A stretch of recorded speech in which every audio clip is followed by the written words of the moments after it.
À bord des bâtiments de la Marine nationale, le calage de l'arbre à cames est du ressort des mécaniciens du bord. Cette opération de calage est à effectuer suite à une avarie, au montage ou au démontage du moteur.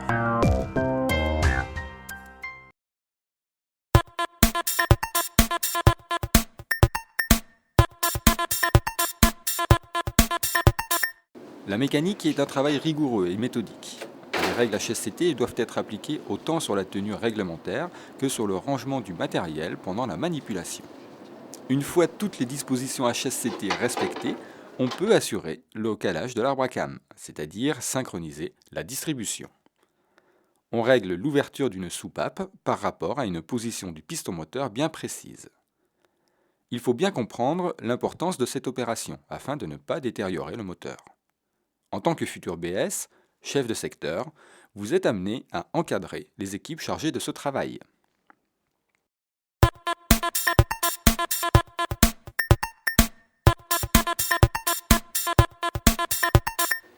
Les pignons de distribution possèdent généralement des repères constructeurs sur une ou plusieurs dents. Des repères sous forme de lettres ou de chiffres. Il suffit donc de se servir de ces repères pour caler le ou les arbres à cames par rapport au vilebrequin. Cette manipulation est détaillée dans la DTU constructeur. Dans le cadre de la formation en école, nous allons vous apprendre à caler l'arbre à cames sans repère.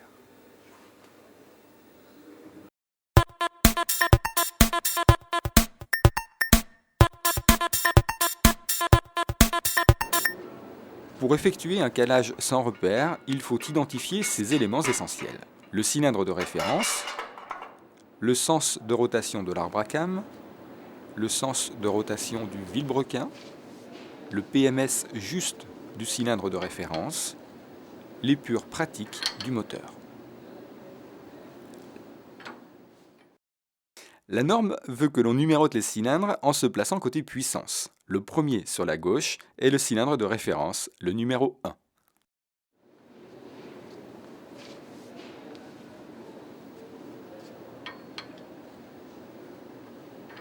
Pour repérer le sens de rotation de l'arbre à cames, il faut contrôler la chronologie d'ouverture des soupapes à travers le croisement des soupapes. Le croisement des soupapes consiste en ouverture des soupapes d'admission pendant que les soupapes d'échappement se referment. En fonction du nombre de pignons entre l'arbre à cames et le vilebrequin, on détermine le sens de rotation du moteur selon la loi des pignons. Si j'ai un nombre de pignons impair, le vilebrequin et l'arbre à cames tournent dans le même sens.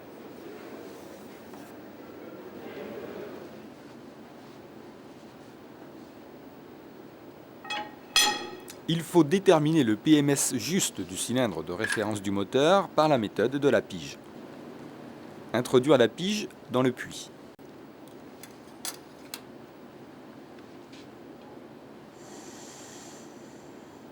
Virer le moteur dans le sens de rotation jusqu'à mettre en concordance les repères de la pige et du puits.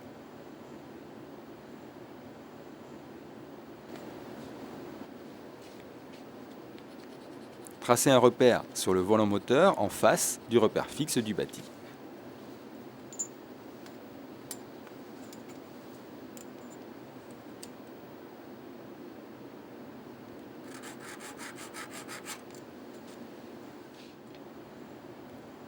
Virer le moteur jusqu'à ramener les deux repères en concordance.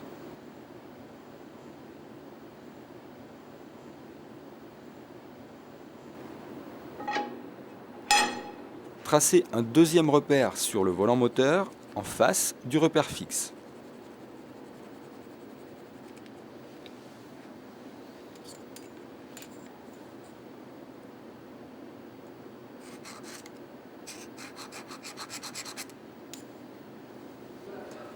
Mesurez la distance entre les deux repères du volant moteur et la divisez par 2. Vous obtenez ainsi la position du PMS juste.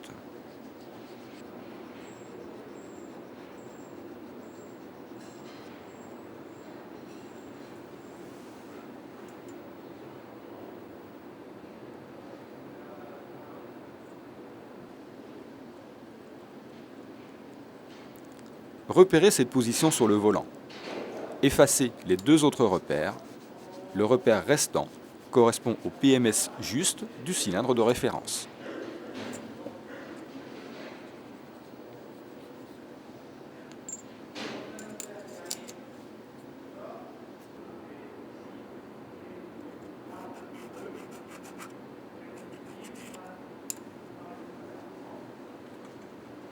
Maintenant que le PMS juste est repéré, fixez en bout d'arbre manivelle un cadran gradué en degrés en faisant correspondre le 0 du cadran avec le repère du PMS juste.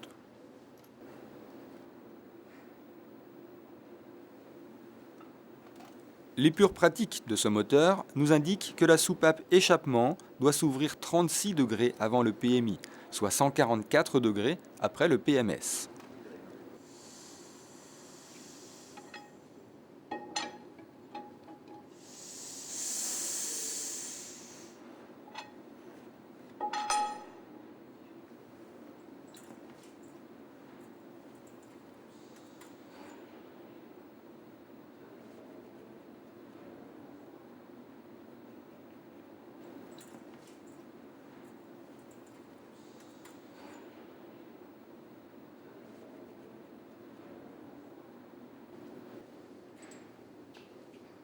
Virez l'arbre manivelle pour amener la valeur 144 degrés en face du repère fixe du bâti. Le cylindre de référence est en AOE, avance, ouverture, échappement. Maintenant que le cylindre 1 est 144 degrés avant son PMS, nous allons pouvoir placer l'arbre à cam en début d'ouverture-échappement. Mais avant, il faut contrôler le jeu aux soupapes. Un jeu mal réglé faussera le calage.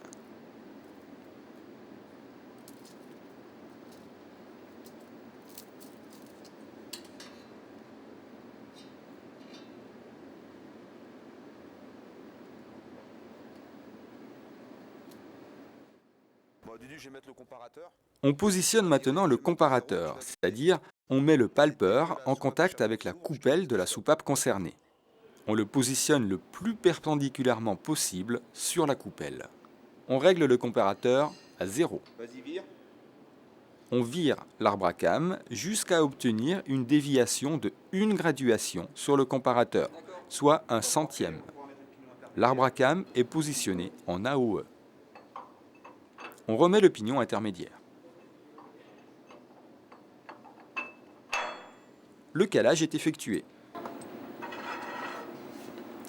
Avant le remontage final, on contrôle ce calage. On retire le comparateur pour ne pas le détériorer, puis on vire le moteur jusqu'à approcher la valeur de l'AOE.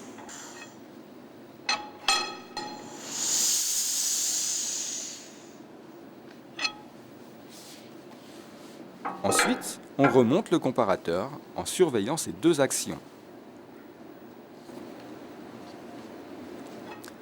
On vire le moteur jusqu'à obtention d'une variation de 1/100 sur le comparateur et l'on contrôle que la valeur de l'AOE est en face du repère fixe du bâti. Si le repère est en concordance, le calage est correct. Si les repères ne sont pas en concordance, on refait le contrôle du jeu et on reprend le calage. Il est rare de rencontrer un moteur n'ayant pas de repère constructeur pour caler l'arbre à cam. Toutefois, cette technique reste fiable si elle est exécutée avec méthode et minutie.